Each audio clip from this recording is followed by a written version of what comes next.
കുറേ നാളുകൊണ്ട് പ്രവർത്തിച്ചുകൊണ്ടിരുന്നു, ജനപ്രതിനിധിയായിരുന്നു. കുറേയധികം കാര്യങ്ങൾ വളരെ സ്ട്രെയിൻ എടുത്ത് ചെയ്തിട്ടുണ്ട്. മണ്ഡലത്തിന് വേണ്ടിയായാലും മനുഷ്യർക്ക് വേണ്ടിയായാലും ജനങ്ങളോടൊപ്പമൊക്കെ ആയാലും.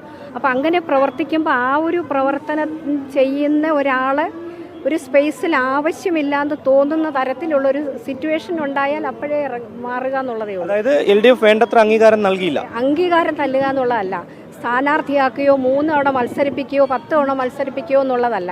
നമുക്ക് പ്രവർത്തിക്കാനുള്ള ഒരു മാനസികാവസ്ഥ ഇല്ലാതെ വന്നാൽ, പ്രവർത്തിക്കാനുള്ളൊരു ചുറ്റുപാടില്ലാന്ന് തോന്നിയാൽ, ഒരു വേണ്ട ആളല്ലെന്ന് തോന്നിക്കഴിഞ്ഞാൽ അപ്പം അവിടെ സ്റ്റോപ്പ് ചെയ്യുക എന്നുള്ളതേ ഉള്ളൂ. ഇത്തരമൊരു തീരുമാനം എടുക്കുമ്പോൾ CPM നേതാക്കൾ ആരെങ്കിലും ബന്ധപ്പെട്ടിരുന്നോ? ഇല്ല, ഞാനിതൊന്നും പറഞ്ഞിട്ടില്ലല്ലോ.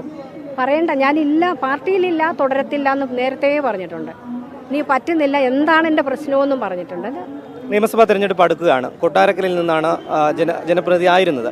ഇനി കോൺഗ്രസ് സ്ഥാനാർത്ഥിത്വം നൽകുകയാണെങ്കിൽ എന്താണ് തീരുമാനം? ഇപ്പം എൻ്റെ മുമ്പിലുള്ളതല്ലത്, ഇപ്പോഴെൻ്റെ മുമ്പിലുള്ള കാര്യമല്ലത്. പാർട്ടി പറയുകയാണെങ്കിൽ നിലവിലുള്ള കാര്യമല്ല, അതിനെപ്പറ്റി പറയാൻ പറ്റുന്നില്ല. നിലവിൽ എൻ്റെ മുമ്പിൽ ഇല്ല അങ്ങനെ ഒരു. നിലവിൽ സംതൃപ്തയാണോ? നിലവിൽ ഞാൻ അന്നും പറഞ്ഞല്ലോ കോൺഗ്രസിലേക്ക് പോകുമെന്ന് ചോദിച്ചാൽ, അന്ന് എൻ്റെ ചിന്തയിലുള്ളതല്ലല്ലോ. പിന്നീട് പലപ്പോഴും മനുഷ്യനല്ലേ, മനുഷ്യന് അങ്ങനെ വന്നാൽ നിങ്ങളോടൊക്കെ പറയുമെന്ന് പറഞ്ഞാൽ ഇപ്പോൾ പറഞ്ഞു. എല്ലാവരോടും ഞാൻ പറഞ്ഞില്ല. ഈ പ്രസംഗത്തിൽ പറഞ്ഞത് അച്ഛന്റെ സമയത്തുള്ള ഒരു CPM അല്ല, അല്ലെങ്കിൽ ആ ഒരു പാർട്ടിയല്ല നിലവിൽ ഇപ്പോഴുള്ളത് എന്നാണ്. പരിശോധിച്ച് നോക്കിയാണോന്ന്. ഞാൻ വരുന്ന കാലത്തുള്ള പാർട്ടിന്ന് പാർട്ടി നല്ലതാവും, പക്ഷെ പാർട്ടി ആരാണ് കൊണ്ടുപോകും, എങ്ങനെ കൊണ്ടുപോകും, പാർട്ടിയെ എങ്ങനെ കൊണ്ടുപോകുന്നു എന്നുള്ളതാണ്. അതാണ് പ്രശ്നം. അത് നിങ്ങളൊക്കെ ഇവാലുവേറ്റ്. ക്യാപ്റ്റൻ ശരിയല്ലെന്നാണോ? എന്നൊന്നും ഞാൻ പറയത്തില്ല.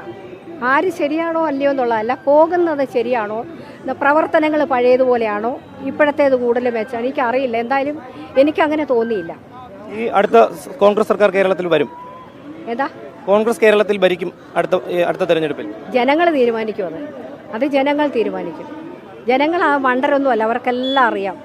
അവർ തീരുമാനിക്കും.